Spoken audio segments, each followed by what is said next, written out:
Now playing in your ear, Full Body Cast presents SoftBall's HardTalk, a podcast where we talk about softball as hard as we can. Thank you for listening and play ball! Here's my upper. Downer Upper. That's what we're going to call this episode. Downer Upper with Travis and Adam Kenney. Just kidding. All right, everyone. Thanks for listening to the episode of SoftBall's HardTalk. SoftBall's HardTalk with Adam Kenney. Yeah. Summer edition. What up, dude? So what this Seriously. is... I'm angry. You're angry, Adam? I'm talking hard. That's exactly what we do. Right? Hard talk? We talk about softball as hard as we can. Boy, I don't know how I can do that. Okay, so we talk about all sorts of types. Okay. All sorts of types of things. We talk about all types of softball. So we've had a few other people on that have done higher leagues. We've had people with lower leagues. We have people with co-eds. We have people with just your rec leagues. And we're going to hit you up because you played softball. I did play softball. How many years have you played softball? Oh, boy. Okay, so I'm 37. I've played 45 years of softball. No, honestly. No, I played 2 seasons of softball. 2 seasons. Now, what were your league? What league were you in? I played in a league. What was it? What was it? It was a men's league. Redmond? Bellevue? East Side? Something like that. West Side. Oh. And then I played in a league. I don't even remember. It was a co-ed league in Renton. It was a co-ed. No, did you play a church league ever? Well, it wasn't a church league, but our church had a team that played in a rec league. Oh. Okay. And then what was your guys' team name? Oh, Doxa, I guess. I think it was just Doxa, which was the name of the church. And so you played, and then what? But that wasn't your first. So that was my first rodeo. First softball rodeo. My first softball rodeo was when I was about 23, I think, or 22. And that was on the east side, up here in King County. East side means like the Bellevue, Kirkland. Redmond. Although I think it was mostly Kirkland. It might have been Kirkland. It might have been a Kirkland league then, actually. And that was amongst friends from Enumclaw and then some other friends that were KP. We've had KP friends. on, so he was probably a part of that Yeah, group. he was. And, he was good. He was good at softball. He's a good softball player. Now, we kind of talked about this earlier today, and you told me something that was very interesting. Your guys' first game. So, yeah, our first game, if I remember correctly, was a complete blowout. And you guys crushed them. Well, yeah, so the winners won by like 30 runs. Wow. The losers, had maybe like 4 runs overall. Nice. They had runs in their pants because they were crapping themselves. Yeah. And they were us. Oh, you guys are the losers. Yeah, we sucked. If that was the right league, I don't remember if that was the other league, but I think it was that league because our church team did pretty well. You guys sucked that bad. We were bad that first game. But Nobody was ready. But I was good? You were good. No, let me set the scene for you here. Yes. 22-year-old Adam. Here he is, AK47. His number's 47. Okay. The team name is the MasterBatters. I was going to ask what you guys' team name were, and you knocked both those out. What position were you playing? We're talking about it. So I switched positions up a few times. They didn't know where to put me because I was just such a utility man. It wasn't like it was like, where do we put this guy who sucks? It was this guy can play any position. Let's put him anywhere. He can. So I remember playing catcher because I remembered making a couple tags at home that mattered. Because if you did, it would have been like 32 to 34. I remember playing right field because, hey, not very many left-handed batters in a rec league. Mm-hmm. I remember playing first base because all you have to do is catch the ball. And I remember playing second base, in which one of my memorable stories comes from that, but I'll save that for a second. So we were the MasterBatters. We had a cool silhouette of a batter on our shirt. And he was swinging the bat. And it fit well with the name because it was just a silhouette of a guy with the bat in his hands. And MasterBatters, it's a joke. Yeah, we get the joke. It's probably hold on. This is for all the sophomores out there listening to this. It's the same thing as probably where about it. We got the name. Hold on, think about it. Softball. Just think about it.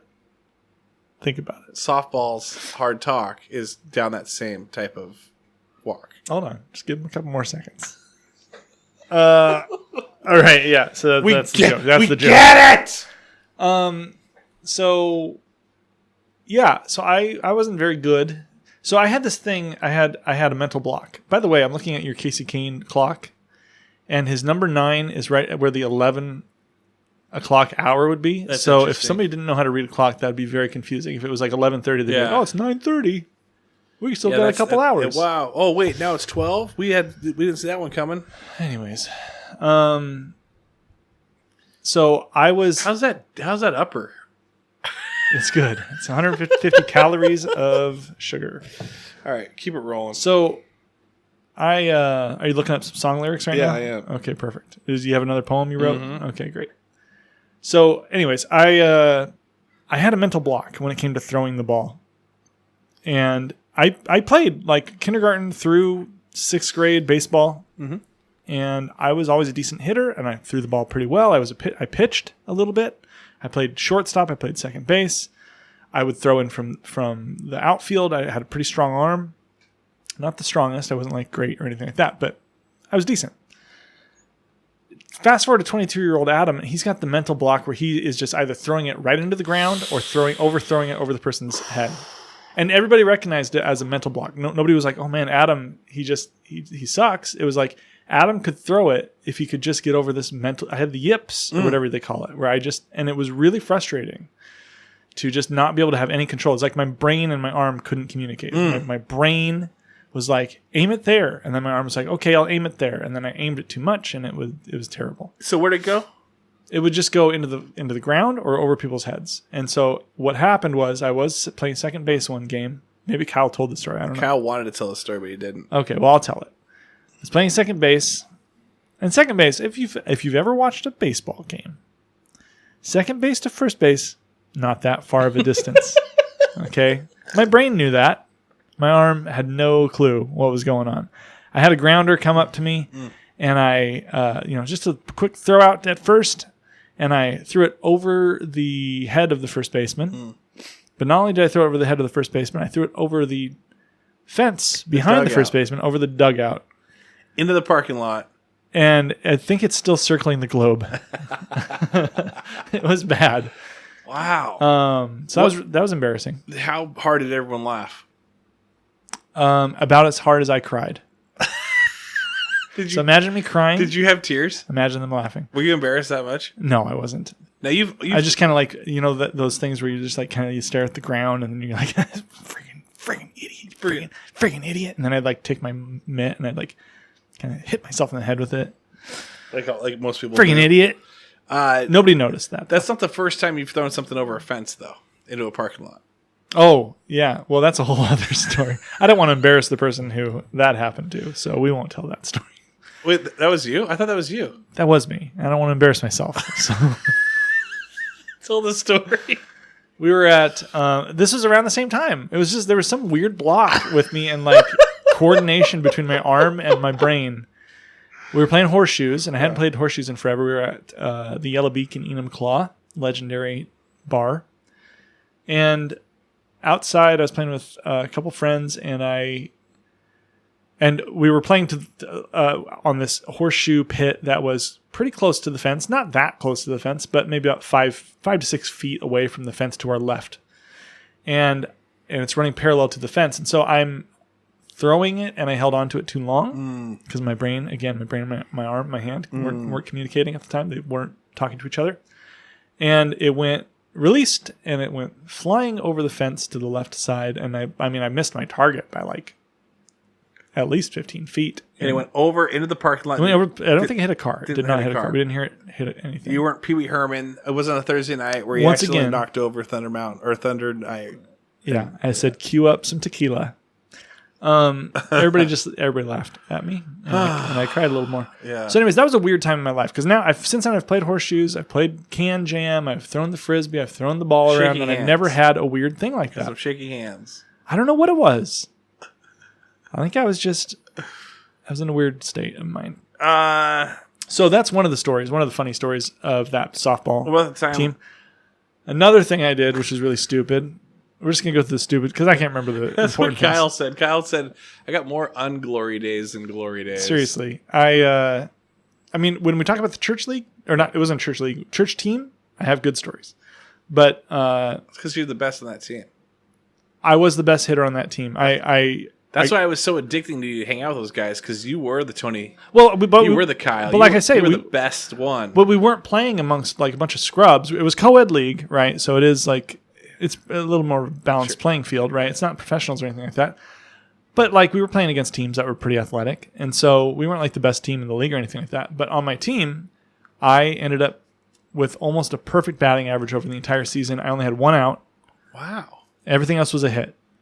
I only had hits, and I had 1 out. And it was actually a really nice line drive to like left center, and athletic center fielder went out and got it. So they knew. They're like, automatic. Usually it's automatic out. It's automatic hit.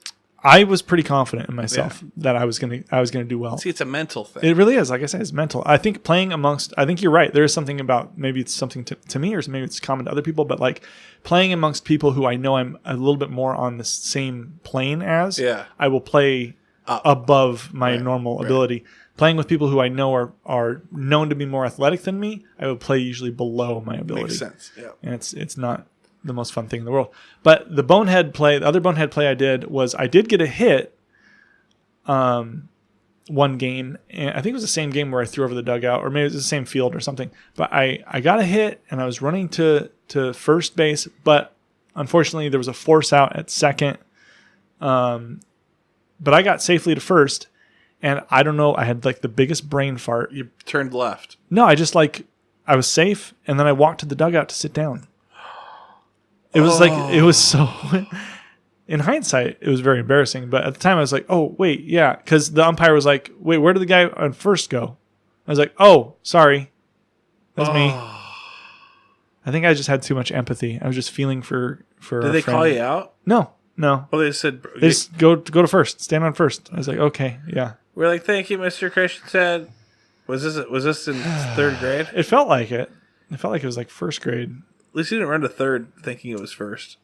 Dude, that's... No, actually, that reminds me of a story.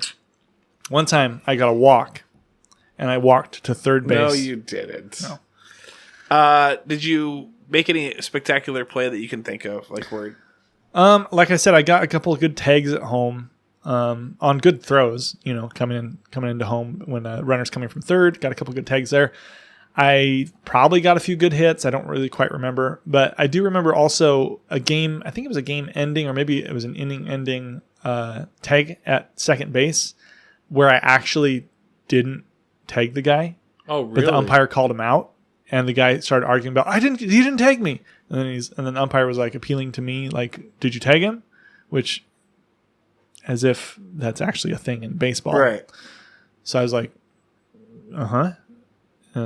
And I remember Henry was super excited that I got that tag. And then everybody knew I didn't tag him, but the umpire didn't. So and you went with it. I went with it. And it's eating at you to But like this an day. umpire, you're not going to make a change on a call like that unless you do a replay. Yeah, that's true. And someone might have had the VHS out, Yeah, the that's true. camcorder. Mm-hmm. Yeah, that's true. That's true. That's true. You know what? Can you keep score? No. Did Mom ever teach you? I think she tried to, but no, I didn't learn any of that stuff. But your pencil arm was like couldn't make connection with your brain, and so you're dropping the pencil. Oh my gosh! I was trying to put the pencil on the paper, and it just kept flying over the pad of paper. Did your wife ever play? Did she ever? She played soccer growing up. I think she may have played some t-ball or something, or maybe some Parks and Rec baseball. But I honestly don't know. So you can't speak for her. I know she played soccer growing up. Do you miss softball? It's one of those things. I think baseball and softball, it's one of those games. It's not like as easy as a pickup game like baseball. And frankly, I mean, I think that's kind of a deep statement.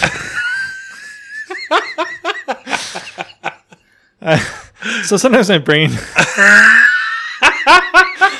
and my mouth don't coordinate.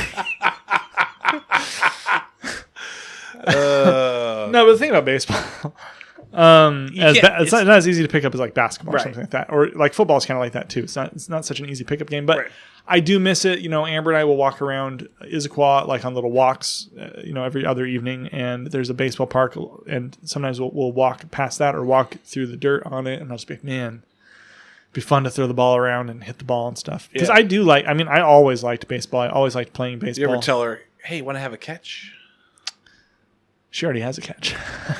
Oh, nice. No, we don't have mitts, but I think we did do. I think we may have house sat for It's a 3-year anniversary thing. Did you know leather. that? I think is it leather? It is, yeah. Yeah. Well, I had already gotten a whip. For her. Yeah, but I think we house sat for our parent for your and my parents, and they have mitts there and balls, and we threw that around. I think last year. Nice. Now, are you? Gosh, I was going to ask about the softball. Oh, I can tell you this. This is why I don't play, because you asked me, how come you don't? How come you don't play softball? It's the one thing in Proverbs, I think it says in the Bible. A man should not do things out of his a man abilities. It's better for a man to not speak and be thought of as wise than open his mouth and confirm that he is a fool. And this is like softball is like the only thing that Jamie is so good at. Jamie's so good at it. That's not the only thing she's so good at, but she's so good that I'm like, if I go up there and take a swing and hack, it's better for me to sit on the bench and make it look like, have people say, hey, you should play, and it'd be fun for you to play. And then, but then if I go up there and play, yeah, forget it. I don't remember your skill level in Little League. Were you good? Or what were you good at and what were you not good at? So this is the thing that Kyle and I talked about on a different podcast, but it might have been the same one. Yeah, it was the same one because that's the only one we recorded. No, we talked about Glory Days with Kyle. That's right. That'll be coming out at some point. I've always been a big defensive guy. I'm very defensive about things. No. But I like I like defense. I like frustrating the other person. I like getting in their head. I like making them feel like they're just the worst. You're vindictive. I'm vindictive. So when it comes to like basketball, I love playing defense. I loved also the kind of the physical, like even though I was a scrawny punk, I liked the Dennis Rodman of just kind of boxing someone out, grabbing a rebound and having them being taller than me and being like, dude, I still got the ball and you're taller than me. I liked that whole thing. It just was fun for me. Baseball didn't really have that. So maybe that's why I didn't like it as much. With baseball, I was really good at pitch to your own team. Mm-hmm. I was the bomb at that. And then, because they would just rocket shots off you. Mm-hmm. But I got beaten in the head a few times. Did you? I did. In like 6th grade, 5th and 6th grade, when we played in the major A, major whatever. I was the Mets. Oh, yeah, I saw that movie. Yeah. Major League. I was, you saw that. Rookie of the Year. I was Rookie of the Year. I broke my leg and my arm. Made me run faster and throw harder. Mm-hmm. Yeah. Anyway, baseball didn't bring the but I did like catcher, and the reason I played catcher was because it was strategic, and also it was Brian Bastion's thing. So we went to Brian Bastion's camp. Yeah. So I think I liked baseball because there's a lot of depth to it. Beneath everything, like when you get really good at it, there's a lot of depth at it or to it. But like in my mind, it was as simple as it was like formulaic. Right. It's like if you're in the outfield and you get a ball coming at you, try to catch it. If you can't catch it, get the ball into the cutoff man. Cutoff man takes care of it from there. It was like everything had a sequence and it all made sense. And if you're on first, run to second unless there's an out, or like if there's no outs, then and it's a pop up, then hold back, and then I don't know. It just everything made sense. There's like an actual like formula to most things in baseball, and I also liked just hitting the ball. I liked getting a hold of that pitch and just sending it sailing, showing off a little bit. And no, it just felt good. I mean, showing off, I guess, but it just felt good to get a hold of something and like just send it soaring. Just send it shining, shimmering, splendid. Tell me, princess. When did you last let love decide? Your heart decide. Love is the same thing, but love is a verb. A home run. Are you? You're into John Boy Media, right? I like John Boy Media. Yes. When did you find John Boy? I found John Boy. Well, really, John Boy found me. I'm trying to think. I think it was last year at some point. And then I started realizing, okay, well, he was also part of the reason why the scandal got broke on the Astros, because of some of his videos. And so I started seeing, okay, he actually has a bit of a following here. But I liked his like weird Sport Wednesdays or whatever they were, and then his baseball videos also are super interesting to see them break down. But then he has his podcast I don't listen to, but him and Jake, his friend Jake, they have like also like a variety show type thing where they watch different game shows, or they just started playing old NES games. So really? I started watching them play like old like competition type games like Double Dare and classic concentration and stuff like that. And it's funny because they didn't grow up with games, and so it's kind of fun to watch them figure it out. But yeah, John Boy. I think John Boy's breakdowns are some of the best things on the internet. Oh, for sure. John Boy is super entertaining. He's kind of got that Pat McAfee kind of conversation where he kind of bounces. Yeah. Kind of sounds that Midwestern, and he's going to talk to you. He reminds me of our cousin Jason, where like everything he says got a little has like a little emphasis to it, and it has a little like little kick, a little wit to it. So there's something to it that's a little witty, a little confident thing to say. There you go. As opposed to what you just did, where you just went, and then there was a big pause. Well, because I'm trying to think about, I had another softball question for you, but I think we may be exhausted your softball. I thought you said you had a few other stories you could tell. Told them all. Those are all my softball stories. No home run ever over the fence? Over the fence? I don't think so. I might have. I don't remember. I mean, I remember I did get some inside the park home runs. Everybody made fun of my running style, and that's the anterior pelvic tilt for you. But shout out Gold Buddy Cast. Gold Buddy Cast, yeah. But yeah, I'm not the best. I'm not the strongest runner. You're not. But I do go for it. I just have a weird posture when I run. I think that's my issue. You're upright. Yeah. You're it's upright. Because of Michael Johnson. I used to watch Michael Johnson run, and I was like, he just runs upright and he kicks everybody's butt. And your arms bring your arms up high too. Yeah, it's because of Mario. You run. I should go like Naruto. You run like Mario. You actually run like you're like Luigi and Mario too, with my legs up high. Yeah, you kind of do, but you're kind of more upright than that. You almost run like Jack Black, like funny runs, where he kicks his butt with his legs. Except I'm doing it for real. Yeah. But yeah, everybody made fun of the way I ran. That sounds good. Trying to think of something, anything else. But yes, I did get some inside the park home runs. What did you wear? What was your game? I just wore like a baseball cap. I had the team jersey, like shirt, shorts, t-shirt shorts thing, or pants? shorts. I would always wear shorts. High knees or low knee? Did you slide? No, I never slid. I don't think I did. I don't think there was ever any reason to slide. I'm trying to think of something else. I was number 47. Did I already say that? AK47 assault rifle. Well, right on. Well, these softballs hard talk. That's actually a quicker fun. pod. Thanks for having me on. Anything more to add, or anybody you want to see on here? Who have you had so far? We've had Sean McDonald, Craig Bentley. We've had KP, Kyle Pierce, of course, and then now you, and then whoever else I decided to throw on here. I got some, Hips. I think Hips would be fun to listen to. Hips? He is full of stories. Did he play? Yeah. A lot? Yeah. Well, he played in the same team that I played on. But for like 2 years, he'd have like what? Well, I don't know, but he has such a good memory for stories that I think he'd have stories for us, especially sports related stories. All right. Well, and then he would also be really good for softball's hard talk as well. I think so too. All right, everyone. Thanks so much for listening. Enjoy your week. Adam Kenney, my brother, thanks for coming on and sharing your softball stories of you throwing it over the fence. Oh my gosh. And then also belting just getting a hit every at bat. Yeah. Perfect season almost. It really was. And it just got ruined. I think it was the last game that they caught one off me. I was feeling really good that season. You're so mad. Did you break the metal bat over your knee? No, over somebody's head. All right, everyone. Thanks so much for listening. Have a great week and take care.